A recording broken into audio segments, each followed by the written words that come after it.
Hello everybody, welcome to Brandon's Haunted Library. My name is Brandon, your undead librarian, and I read and talk about fantasy, literary fiction, and of course, horror. Thank you for choosing my video. Hope you stick around because today I'll be filling you in on all the books I read in March. This month I read a total of 6 books, and in terms of genres, I read 5 horror books, including 3 anticipated recent releases for me, and 1 science fiction. I'll talk about each in order of my favorites of the month, and stick around for the last review because that book is currently my favorite read of the year. Starting off with my least favorite. Last month I made a video making recommendations for fans of the movie The Substance. I'll link that video below if you're interested in checking it out. But for this video, I read a couple of books that I would categorize as beauty horror, the first being Youth Juice by E.K. Sathu. It was an interesting take on the beauty industry and anti-aging products, but it was not as impactful or as entertaining as I was hoping. The novel follows Sophia, who lands a marketing job at the high-end skincare company Hebe in New York City. As she becomes immersed in the company culture, she grows increasingly dependent on their signature anti-aging product, Youth Juice. But soon she'll uncover disturbing truths about its ingredients. Youth Juice critiques society's obsession with staying young and the extremes that people will go through to maintain beauty. One of the book's strongest elements is its portrayals of the beauty industry's predatory tactics. The marketing strategies used by Hebe feel disturbingly realistic, mirroring how real-world brands exploit insecurities and desires to sell their products. The novel also definitely has a satirical tone that sharpens the critique, blending humor with its unsettling subject matter. It's relatively restrained in its horror elements through most of the book, but it does use body horror very effectively, especially in its shocking final chapters.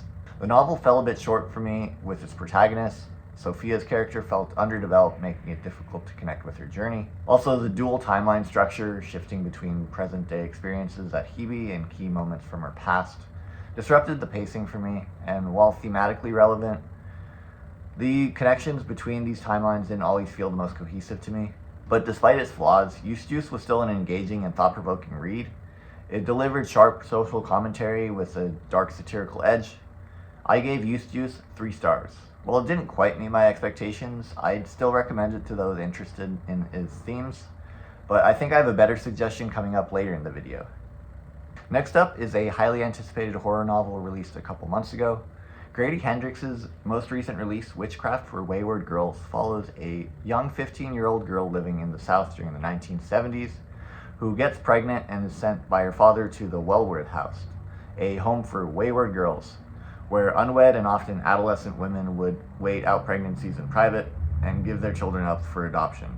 In the Wellwood house, she meets a cast of girls in similar positions to her, and they are all looked after by Mrs. Wellwood and a social worker named Hagar. The circumstances these girls are put through was gut-wrenching, and I was really able to understand what it must have felt like, rejected from your own family and forced into adult situations very young.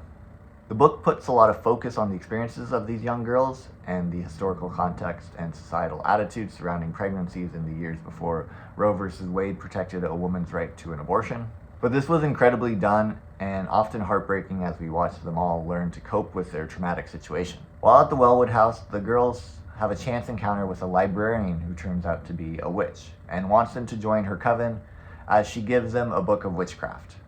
And they use this book in an effort to reclaim power from some of the adults mistreating them. But this is definitely not your usual witchy novel.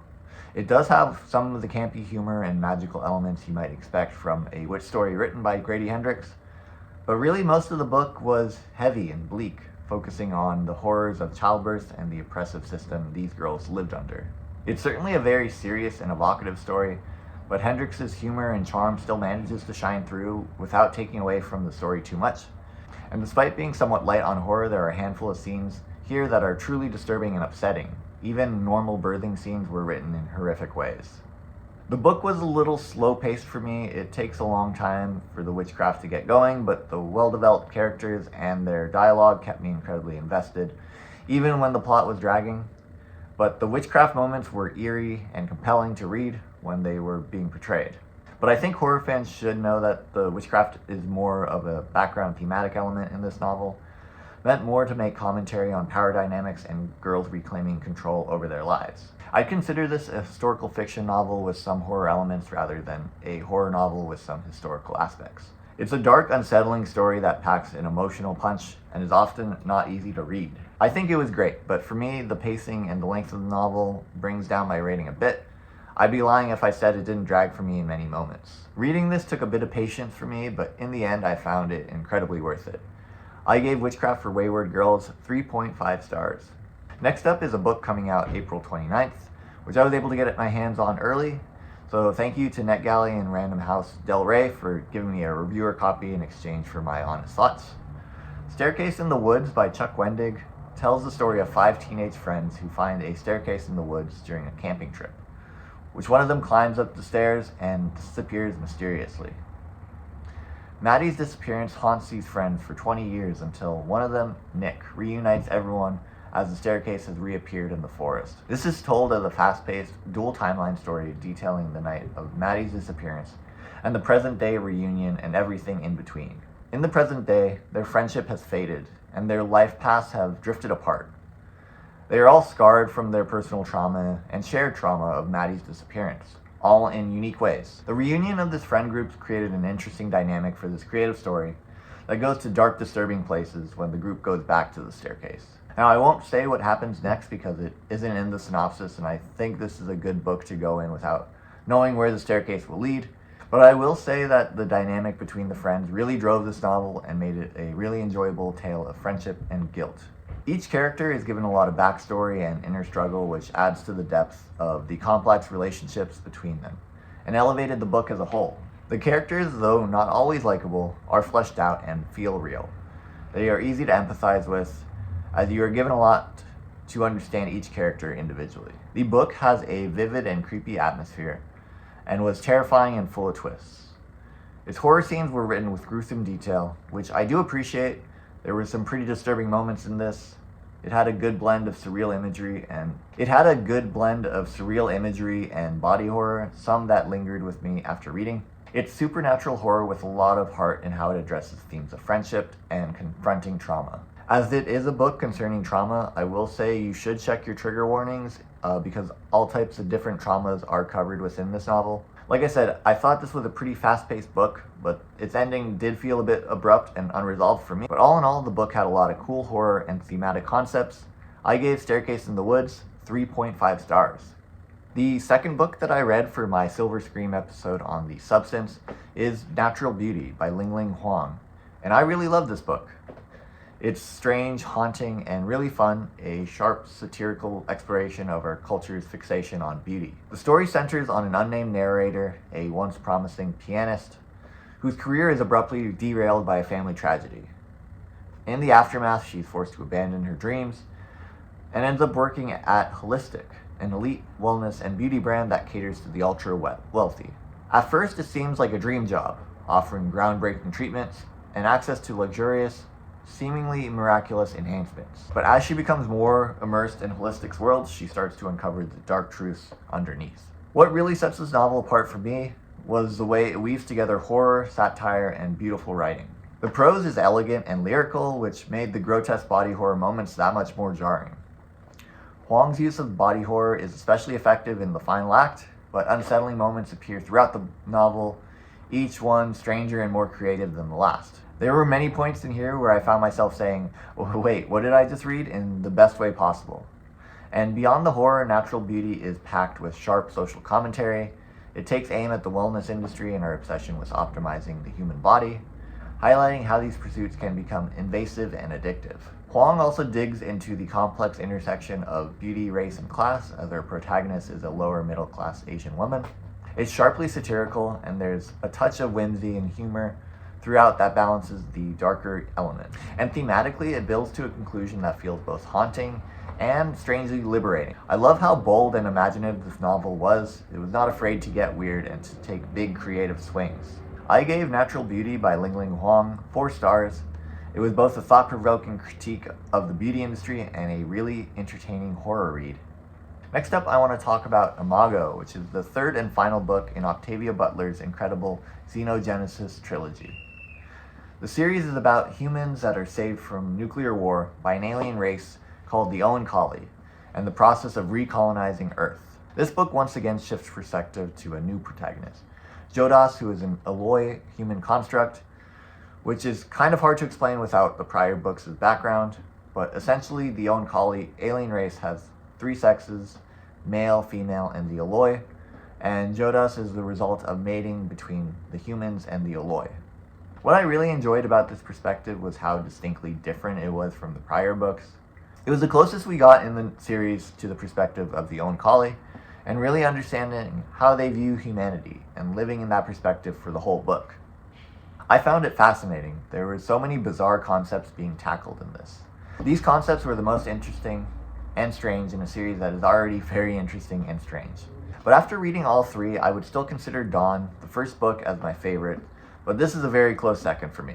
The science fiction elements and all the technology and biotechnology of the Oankali were vividly described and just as fascinating to read about as in the prior books. And just like the previous books, the questions a book makes you ask about humanity and our propensity for destruction is so incredibly thought-provoking and incredibly interesting from Jodas' perspective, since the Oankali views the self-destruction of humans as inevitable because of their biology, and they need Oankali support to survive.